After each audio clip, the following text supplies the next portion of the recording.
Dívida, Maria Lúcia Fatorelli, muito obrigado pela sua presença aqui no programa.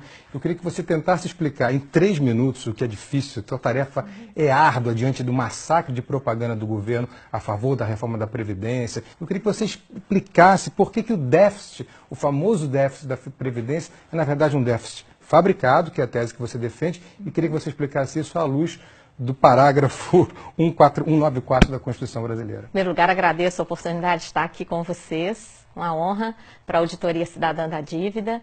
E essa questão da Previdência, ela foi a maior conquista da Constituição Federal.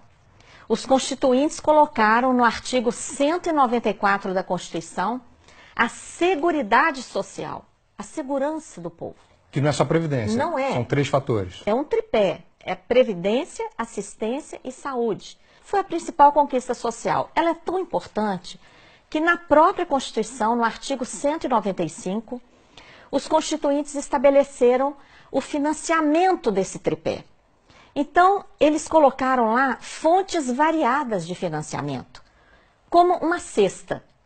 Nessa cesta, eles colocaram, primeiro, os trabalhadores e empregadores vão contribuir com uma contribuição para o INSS incidente sobre a folha, paga tanto pelos trabalhadores como pelos empregadores. Também, as empresas vão contribuir sobre o lucro. Então, foi criada a contribuição social sobre o lucro líquido. Criaram também a contribuição que incide sobre o consumo. Tudo que consumimos, bens, serviços, a COFINS, contribuição para o financiamento da Seguridade Social, que é a maior arrecadação do país.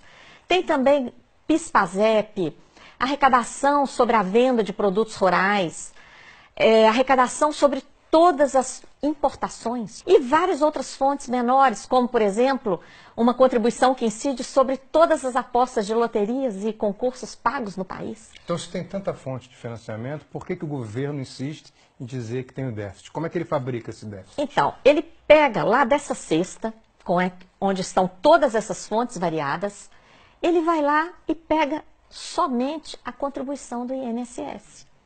E compara o que se arrecada com essa contribuição, paga por empregados e empregadores urbanos e rurais, ele compara isso com todo o gasto da Previdência, que é o maior entre o tripé da Previdência, Assistência e Saúde. O maior deles é a Previdência.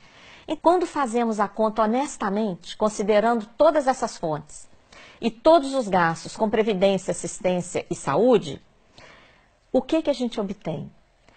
Uma sobra de recursos de dezenas de bilhões de reais todo ano. Sem falar que há dívidas de empresas no montante de 350 bilhões com a Seguridade Social, né? Isso, a sobra de recursos ainda poderia ser muito maior, por causa da sonegação, que você menciona, que ultrapassa 400 bilhões de reais, segundo estimativas, inclusive a lista dos devedores da Previdência.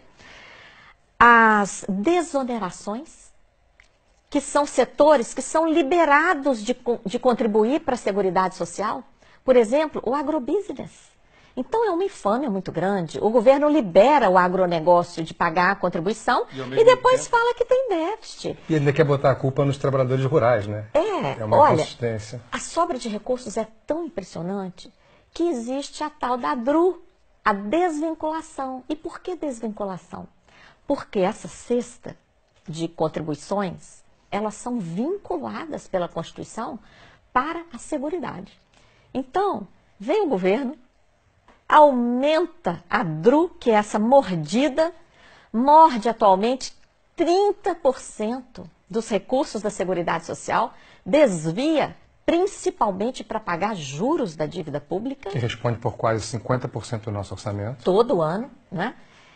E depois vem falar de déficit? Não. Maria Lúcia, essa explicação dos ovos, né, dos 8 ovos na cesta, é muito boa, porque ela consegue se contrapor a essa propaganda maciça do governo que tenta impor uma visão da reforma da Previdência para o grande público. E, ao mesmo tempo, a grande mídia faz o mesmo, inclusive através de analistas políticos que sempre repetem: a reforma da Previdência é primordial e sem ela o país vai quebrar. Muito obrigado por ter sido tão clara com a gente.